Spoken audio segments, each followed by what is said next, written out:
Thanks for joining us on Focus on Africa from BBC World News.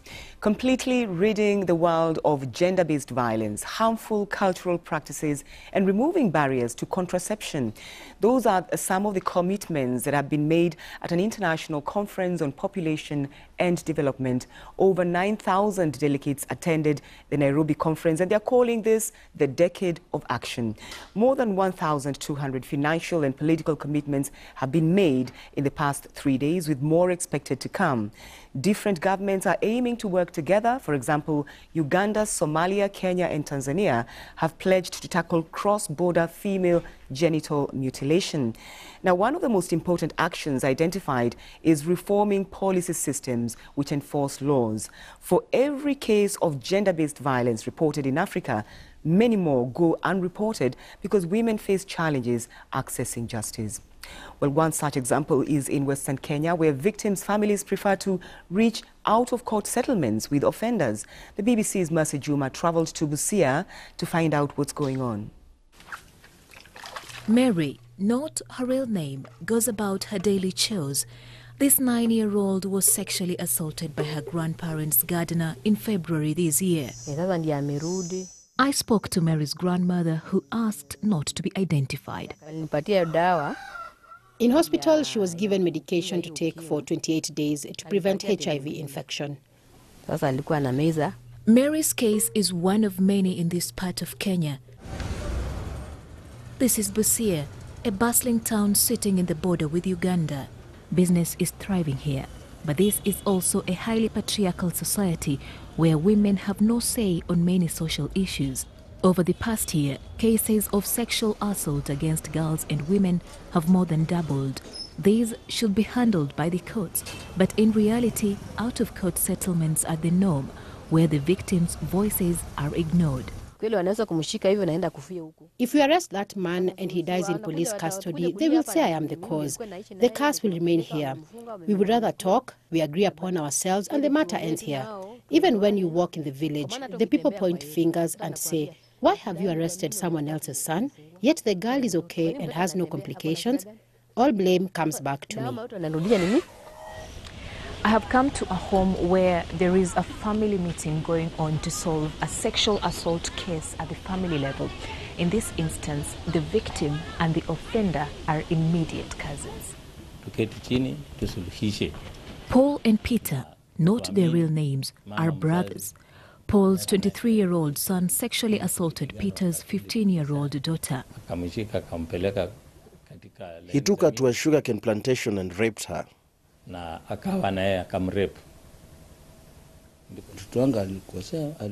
Truly, my brother, my son wronged you. I don't have much to say. Just give me a fine to pay. Outside the door, the victim listens as a decision is being breached about her by her elderly male relatives. Her voice does not matter. Mary Makoha runs a child protection program in Busia County. She says she receives almost every day a case involving a minor girl, some involving children as young as 9 months old. It has become so normalized. You go to a village and the people in the village will tell you, "Oh, that one is known for this character. He defiles children." We know, it is so normal, it is so...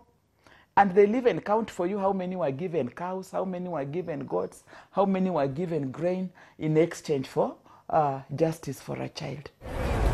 Police say their efforts to help victims get justice are many times frustrated by uncooperative family members of the victims. The cases which are investigated and taken to court, the ones which go up to the conviction is 3 out of 10. When parents are compromised and there is no appearance of the victim, police are put in a very awkward situation by the court because the court may not understand where the victim is or the circumstance leading to the failure of the victim to appear in court.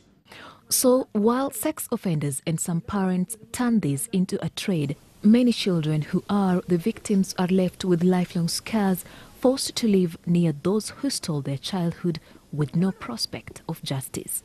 Mercy Juma, BBC News, Busia. Well, let's bring in Angela Nguku, a Kenyan maternal health advocate. Thanks for taking time to talk to us on Focus on Africa. We'll talk about the conference in a moment, but first let's focus on this a story from Busia. How do you even begin to change the minds of those victims' families? I think to me it's quite easy, and I think it's a high time that we realize or looked at enforcing the laws and the policies that exist. Because as much as we have laws and policies that exist that enforce, I mean, the Sexual Offences Act is in place. We have many policies and laws in place, but they are not implemented. And I think it's an element of communities not knowing what is their right, or their cultural or religious barriers stopping them from actually realizing those rights. Listening to that case, what I can, I mean, those cases, it's not just in Busia or in Kenya alone. There are many places, especially in sub-Saharan Africa, where this is happening. But I think unless we see that action and will from the people who are supposed to be enforcing the law, and everyone comes on board, communities, not just families, because, I mean, these are rights, these are individuals, these are countrymen with rights and obligations, I mean, and the country has obligation to respond to the needs of those people. I think that needs to go beyond family. To me, it's not just about family, but it's about a government protecting its people and the laws that are in place, ensuring that those laws are actually enforced and action is taken against, including those families that are actually perpetuating the same. All right, Angela, there's a lot of angles to look at. You're talking about law enforcement and also talking about the cultural issues. Today, the conference you attended has ended, and there were plenty of commitments that were made. The all zeroed in on the zero, the 000, zero gender violence, zero maternal deaths, zero harmful cultural practices. Are we assured that this will be achieved by 2030, the target? Well, let me say that I've been living in a decade, or in decades, where so much commitments have been done, and so much has not been done. So there are commitments in place, but nothing has been done. But since they have come together again and said this is a decade of action, we want the 000, zero maternal mortality, zero gender-based violence, zero unmet need for contraception. It is my hope that this time, actually, this is going to be lived.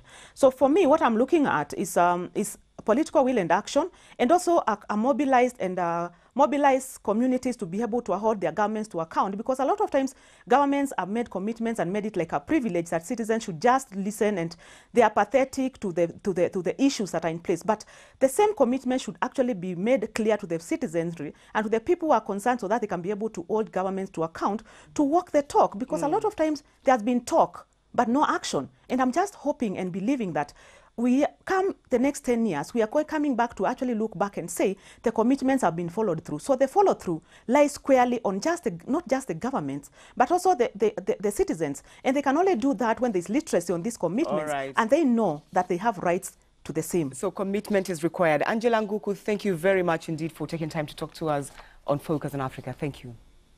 Thank you.